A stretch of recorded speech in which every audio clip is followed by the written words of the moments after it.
យើងគួរតែបងប្អូនថាជួយជួយជំរុញដល់ស្ថានភាពការវិទ្យាប័នហើយនៅក្នុងត្រៃនេះមានពីគូបន្ថែមទៀតហើយសម្រាប់បងប្អូនតាមដានទស្សនានោះជាការប្រកួតពីរង្វាន់ English Premier League ទី1គឺការប្រកួតរវាងក្រុម Aston Villa ជាមួយនឹងក្រុម Spurs លេងវេលាម៉ោង 1 កន្លះរំលងអាទិត្យនៅក្នុងរាត្រីនេះនិងគូទី2នោះគឺជាការជួបគ្នារវាងក្រុម Chelsea ជាមួយនឹងក្រុមបិសាចក្រហម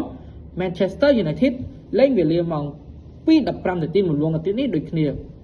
សម្រាប់គូទី1គឺជាការជួបគ្នារវាងក្រុម Aston Villa ជាមួយនឹងក្រុម Spurs Aston Villa 5ប្រកួតចុងក្រោយរបស់គេនោះគឺឈ្នះ4និងចាញ់1នៅលេខរៀងទី6មាន63ពិន្ទុឯ Spurs វិញចូលលេខរៀងទី17មាន38ពិន្ទុ5ប្រកួតចុងក្រោយរបស់គេនោះគឺចាញ់4និងស្មើ1សម្រាប់គូនេះ admin ភាគរយច្រើនទៅលើក្រុម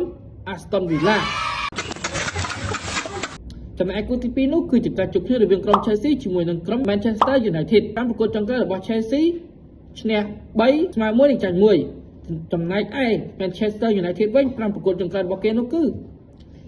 ចាញ់4និងស្មើ1ប្រកួតនេះមានភាគរយច្រើនទៅលើក្រុម Chelsea នេះគ្រាន់តែជាការទូទីរបស់ admin តែប៉ុណ្ណោះតើបងប្អូនគិតយ៉ាងណាដែរសូម comment នៅខាងក្រោមជួបគ្នានៅវីដេអូក្រោយទៀតអរគុណជម្រាបលា